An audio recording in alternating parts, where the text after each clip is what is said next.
Hey, you're here. Welcome to Bills by the Numbers, where we let the stats tell you where the Bills are at. We're presented by FanDuel. Make every moment more. Coming up, Buffalo's rushing attack has two intriguing talents with very different styles. Is one better for Buffalo's offense than the other? What might be the best approach of workload for each? And Steve is quizzed on Bills' rushing history.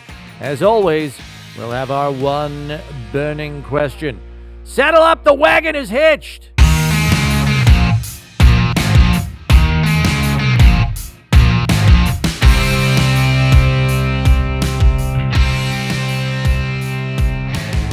Boy, did you make a good decision to join us here on Bills by the Numbers. Bills Hall of Famer Steve Tasker, Bills insider Chris Brown with you. And after a lot of discussion about Buffalo's passing game through the first half of the season here, it's time to dive into a worthy topic of discussion for the Bills offense, their run game in these three things. So, Steve, thing number one.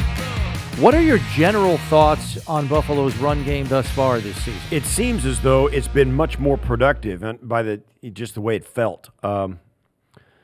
They've certainly got great production and great play from James Cook, and of course Ray Davis has been a huge pleasant surprise for Bills fans. A lot of people liked him coming in. They liked his college tape, but then to come in and see him have the kind of game he did against the New York Jets, I think was really gratifying for a lot of people. And I think people are getting to the point where they have accepted the running game as a plus rather than just tolerate it. Yeah, I would agree with that, and I think Ray Davis's running style has been very well received by the fan base. They just love seeing running backs trucking defenders, and that's kind of the way he runs the ball. I mean, he's like a bowling ball out there, the way he just knocks down pins. And Cook is a much different runner, more of a slasher. I think he has outstanding vision, knows when to burst, knows when to hang for a second behind a blocker and then, shoot through a crack. So two very different running styles, but I think both can serve the Bills well this season. And even though the rankings aren't super high right now, I can see it gaining traction, especially later in the season when the weather turns and you kind of need to lean on it. Through thing number two, through 7 games, Buffalo ranks 19th in rushing this season, averaging 116 yards on the ground per game. Last year at this time, they ranked 12th in rushing at just under 113 per game. So ranking better last year, but production better slightly this year. Their yards per carry average, identical year over year, 4.2 per carry through 7 games. Last year, 8 rushing touchdowns through 7 games. This season, 11 rushing touchdowns through 7 games. Are you surprised at all that Buffalo's rushing production is essentially the same? No, it doesn't. Their production is slightly better. They've depended on it more. They've depended on Josh Allen less, it seems.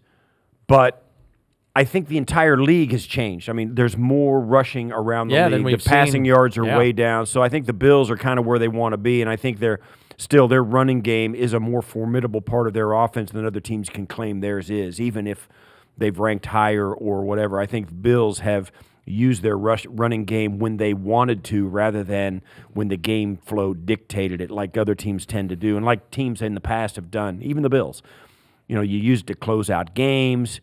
You use it to get to halftime, short yardage, goal line kind of stuff. But for the Bills, and they're running on first down, and I don't know that everybody else is doing that. It's up around 60%. It started to shift in the second half of last week's game. You remember they got off to a slow start against the Titans in the first half, found themselves down 10-0. Then they started throwing on first down in the second half, and things dramatically changed to the tune of 34 unanswered points. I wonder if we're going to see a shift based on that game, or if the offensive staff says, might be opponent-specific as to why that worked so well. Let's just keep doing what we're doing. But, Steve, to your point, you're right. NFL teams are averaging a combined 246 rushing yards per game this season, the most through 7 weeks since 1990. Their average of 4.53 rushing yards per attempt this season is also the highest through the first 7 weeks of the season since 1970. We got to go back to the merger. It's crazy to think about it. We had conjectured in a couple of years, for the last couple of years, that with linebackers getting lighter and faster, more DBs on the field a lot more often, that teams could get back to a more physical type run style and make hay because they're just physically bigger up front. We were asking, when was that tipping point going to come? And it seems like maybe this is a signal that it is going to come, or it has. Because it's league-wide. It's not just the Bills. Oh, yeah. And it's whenever something happens like that, there's something that teams are going – now, teams will have an answer for it. They're gonna come up with personnel packages defensively, schemes defensively to counteract the physicality of the up-front guys on the offense. But, they haven't done it yet. Thing number 3. Buffalo has talented backs, as we said, in James Cook, Ray Davis, Ty Johnson. Cook, the proven yard producer from last year. Johnson, a strong dual-threat role player. Davis, promising signs of being a chain mover. Cook with the 1,500 total yard season under his belt. As we said, style very different from that of Davis. Do you think one style is any better for the success of Buffalo's offense than the other? Because ever since the offense got off to that hot start against the Jets with Ray Davis pounding defensive backs into submission, there is a portion of the fan base that says, why don't we start the game with him and then mix in Cook and work him on them in the second half when they're a little tired? I don't think there's any advantageous from one to the other. It may be opponent specific. Certainly, there are teams that you could make that case for. But because we've seen so many backs across the decades. Some are like Ray Davis and some are like James Cook. They're all effective in their own way. The key thing is to get them those opportunities in spots where they can be their best, where they can let their skill set shine. Like Ray Davis in the Jet game. I still can't get over the opening drive was 9 plays, 8 of them were called runs, and it ended in a touchdown, a running touchdown. That's impressive. And they were breaking off chunks. I mean, Right. it was 9 plays, 70 yards.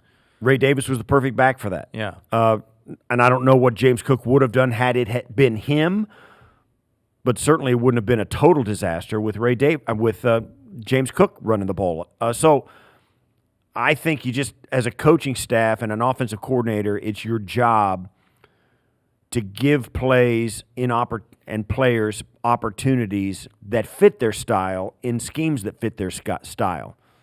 So don't ask James Cook to do Ray Davis's job, and don't ask Ray Davis to do James Cook's job. You think they're the same guy, but they're not. And then taking that a step further, also make sure that you, let's just say for an analogy's sake, the opposing defense is the lock, and then you've got 3 keys on your ring, Ty Johnson, James Cook, and Ray Davis. Pick the right key to unlock that defense in a given week. So yes to all of the things that you said in terms of having guys thrive in schemes in which they operate the best and their talents can thrive, but at the same time, pick the right guy to use against a specific defense in a given week, maybe ever so slightly more than the other guy, or at the beginning of a game to get your team off and rolling.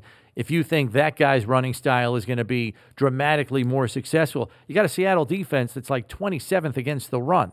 I'm very curious to see how Joe Brady deploys the backs this week against a defense that has had trouble stopping backs. They play the same position, no question about it. But as we all know, offenses use running backs in a myriad of ways. And you've got to, in one of those, inside that myriad is the perfect way to use Ray Davis and the perfect way to use James Cook. And it's up to Joe Brady to do that on a given week, in a given play, in a given series. And I think you can argue, for the most part, due to some of the slow starts over the last month that the offense has had, that he hasn't narrowed that scope down to definitively know who to turn to early in games to get the run game off and rolling.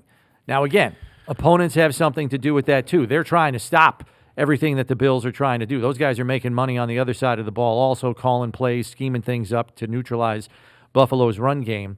But in light of the slow starts over the first half of the year here, where do you see the run game fitting in solving that problem? Well, certainly they were successful in one of those games, in the Jet game, as we mentioned. That was a great start. They have struggled when two things, in my opinion. One, they become predictable. When they're on first down, They're struggling on first down when they run it so much and they don't get those 4 to 6 or 7 yards on first down.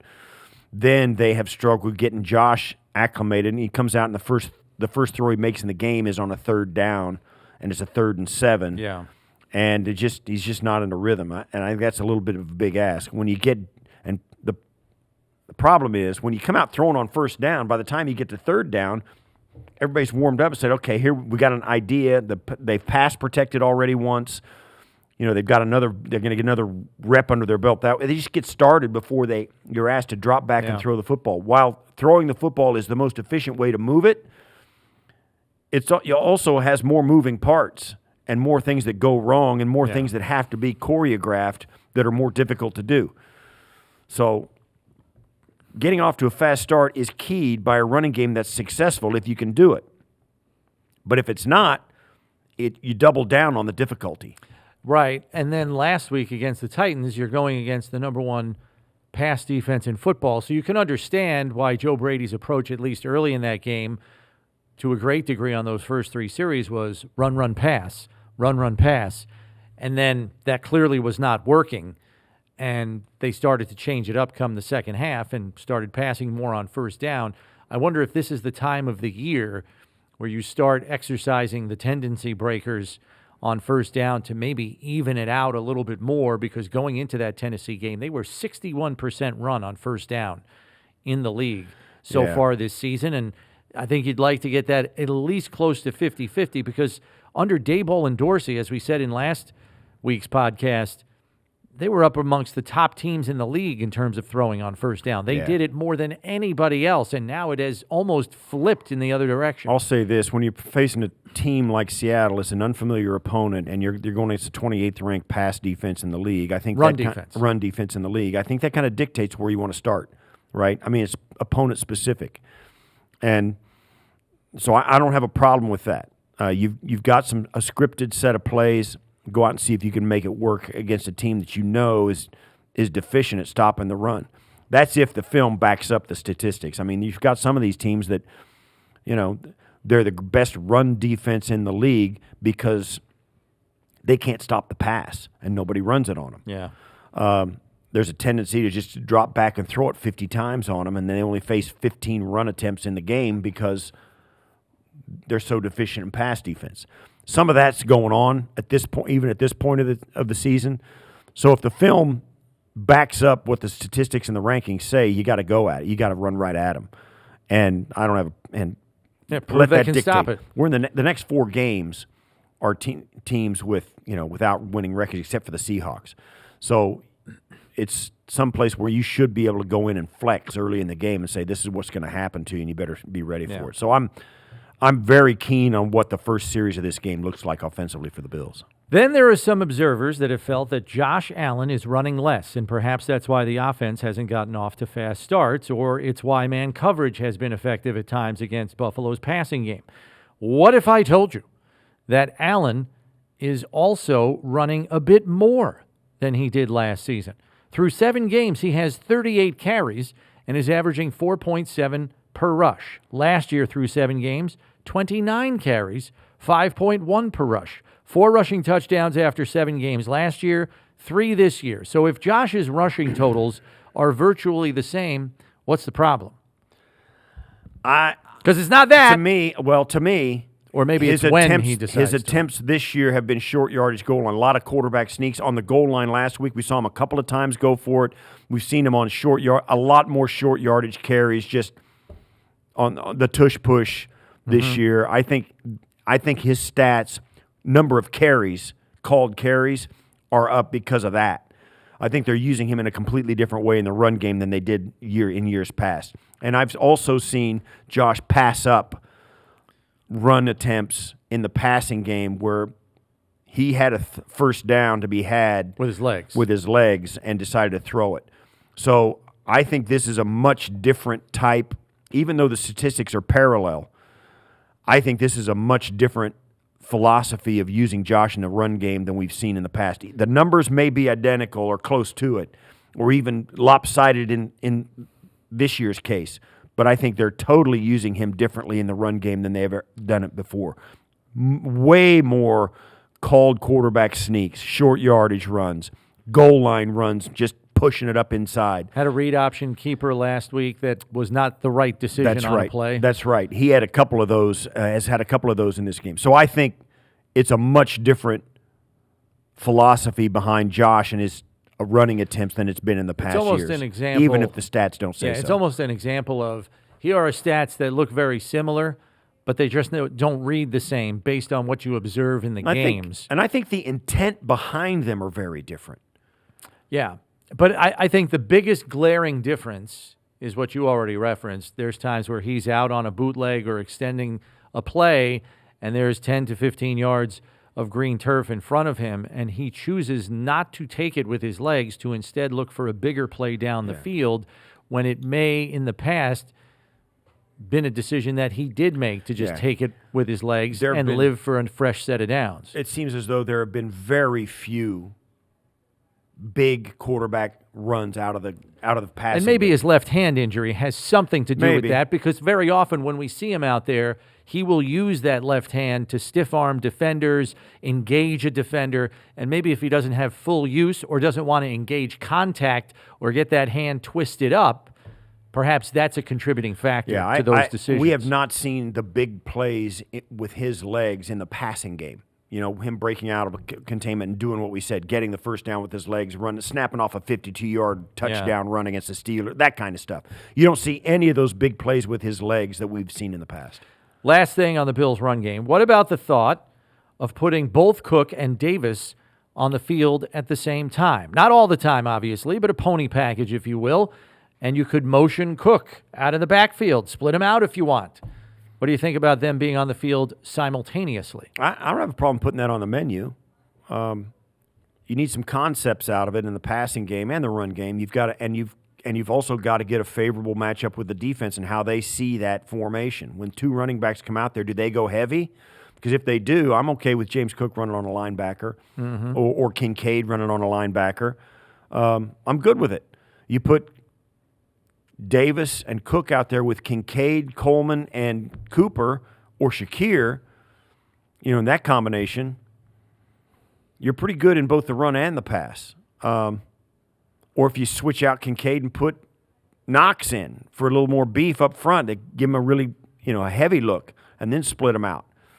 Yeah, there's a lot of intrigue in that, but it all comes down to how the defense perceives that personnel group, where the defense feels vulnerable. And are you committed to running it, or are you committed to passing it out of it? Right.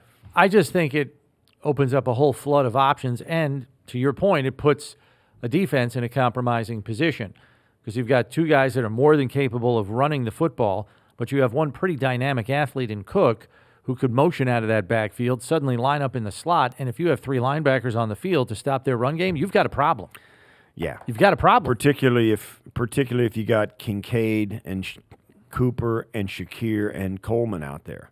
I mean, you conceivably. Oh, you can't have all those guys if you got two running backs. Yeah, but Cook certainly could. And not even all the time on this, but you could put two tight ends on the field, put the two backs in the backfield, and now you're really looking like you're going to run the ball. And then you split Cook out there with Kincaid. Who's grabbing him? You know what I mean? I think there are some compromising ways you could put the defense in a bind, knowing the dynamic athlete that Cook is. You have to be able to win in that personnel set, though. You got to make hay. You've got to have a matchup that the defense has no answer for. And, we haven't seen enough of it, to know that the Bills are good out of that. Yeah. So, with Cooper in the mix, that's a big-time matchup problem already. And with Kincaid, Davis, and Cook in the box, and whoever you put on the other side, it's a pretty good look. But if you can run it out of that and run it effectively, they're in trouble. They're in trouble because when you, as a football player, and I know this standing on the sidelines, I went through it on both sides of it. If you can run the football and they can't stop it, you are defenseless. Yeah. In the passing game, if they're having success, you always feel like, they'll get a tip pass for an interception. There's always that stuff going on in the passing game. But in run game, it's all about, we're just not big and strong enough. We're done. They're big brother in us, and we can't stop them, Yeah. And so That's always a fear for defenses. You don't want to get on the field with a group that gets pushed around and can't stop it, a la the Jets in that opening drive, the Dallas Cowboys game last year. There's just nothing they can do, and all of a sudden their offense has 2 possessions in the second half. Yeah. I'm exaggerating, but there you see the point. All right, good discussion there. Time now for Steve to be quizzed on what else? Bills rushing history. Let's do it. Here we go. Question number 1, sir. What Bills running back is the all-time leader in yards per carry average? How many carries minimum? We're talking about regular Okay. Yards duty. per carry average? Yards per carry average career rushing Bills history. Thurman Thomas. It is not Thurman Thomas. Juice. It is not OJ. Freddie. No again. Marshawn. Gah!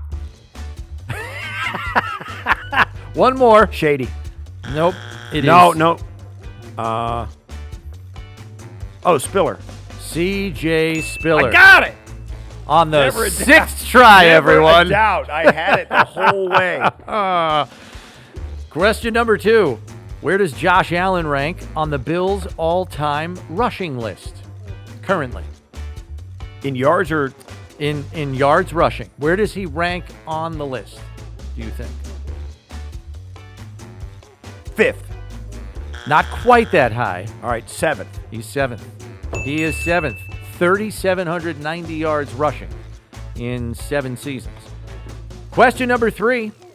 Only one player among Buffalo's top 10 rushers has a yards per carry average of less than 4. Who is it? Top 10 rushers in Bills history. Have I said it? You have not. Only one player has a yards per carry average of less than 4 in a Bills uniform.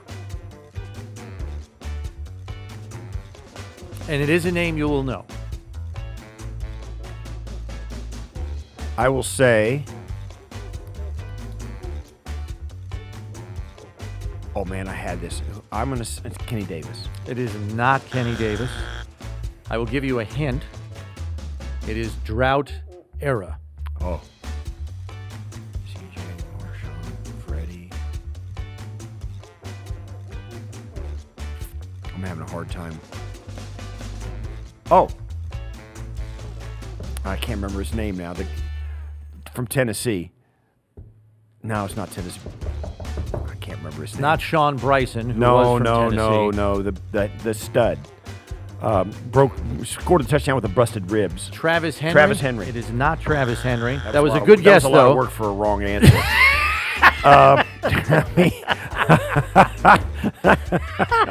I thought I had it. You did. You felt really good about that. I did. Let's say, I don't know. It's Willis McGahee. Oh, wow. Okay. Yeah, pretty crazy. Yeah. Question number 4. What Bills running back has the longest run from scrimmage in team history? And if it helps you at all, it did go for a touchdown. Freddie had an 80. That is it, Steve. Fred Jackson, 80 yards against the Giants in 2011. Way to finish on a high note. Unfortunately, it came in a 27-24 loss. Womp That, womp. my friends, was the drought in a nutshell. That we know and love. Yeah. Bills fans, get in on the action with FanDuel, America's #1 sportsbook. Just download the app today to play any way you want. Plus, with live betting, you'll get updated odds on games that have already started. Best of all, you get paid your winnings fast. Make every moment more with FanDuel, official sportsbook partner of the Buffalo Bills. All right, we move now to our one burning question. At season's end, who will lead the Bills in receiving yards? Right now, it's Keon Coleman. Shakir is a mere 12 yards behind him.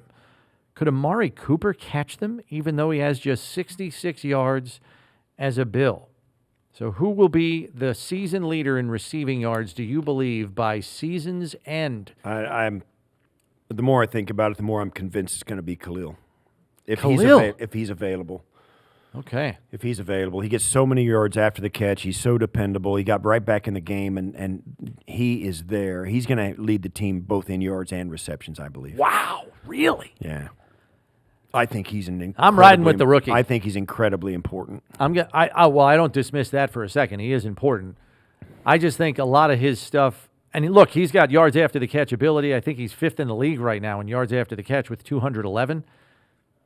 Keon Coleman might pass him. He leads all rookies in yards after catch so far this season. With 2 catches, though, this last week. Well, let's not forget the 49-yard touchdown against the Texans. Yeah, that was all after the catch. That's true. I mean, I'm rolling with the rookie here. Yeah. I mean, that's Keon, all he did at Florida State. I'll say this: now at the current, we're week 7,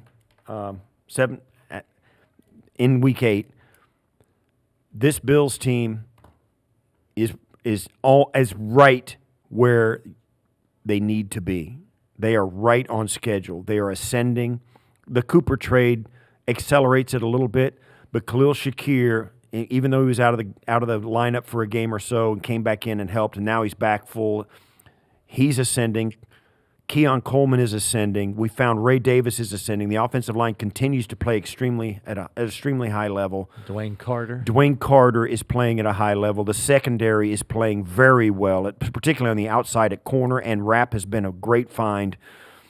If the linebacking core can stay in one piece, I mean, this team is just climbing and climbing and climbing and playing better and better and better. They are right on schedule. At the end of this season, if they can stay in the lead in the division and get into the tournament, they are going to be really tough to beat. This may be the best swing at the home run. This may be the best shot on goal this organization's had in the last 4 or 5 years, and that's saying something. Yeah, they are 21, on it. Right? They are on it. They are getting better and better and better and better, and every guy on the roster is playing better and better and better and better. The trajectory is encouraging. You almost don't want to be playing your best football right now because it's hard to sustain that. We've said it about this all team the way early. to the end of the season. It's a long season. We said it about this team back in 2020 and back in 2022 and 23 where they're playing so good at the beginning of the year. It's hard to maintain it, and the wrong guy gets hurt at the wrong time, and it hamstrings the entire side of the ball, and all that could still happen, obviously, because it's a physical game. But this team is climbing, and you've got to be really, really excited about where they're going to be at the end of this season. Our closing figure deals with Buffalo's struggles on third down. We know Buffalo ranks 25th in third down conversion rate, so I did a little digging to find reasons why. An area where they've led the league the last 2 seasons. Josh Allen tied for the lowest completion percentage in the league on third down at 49% with Trevor Lawrence. He is, however, second in the league with 5 touchdown passes on third down, second only to Joe Burrow and Jordan Love, who have 6 touchdown passes on the money down. So it's not all Allen's fault. Here's why. 3 of his teammates in the receiving corps are in the top 25 in drop rate thus far this season. That is Cooper, Kincaid, and Coleman, although most of Cooper's drops have not happened in a Bills uniform. That's all for us this time around. Be sure to subscribe on whatever podcast platform you use so you know when the next episode is out, because when you need to know about the Bills, you need to check Bills by the Numbers. For Steve Tasker, I'm Chris Brown. Thanks for listening. We'll catch you next week, everybody.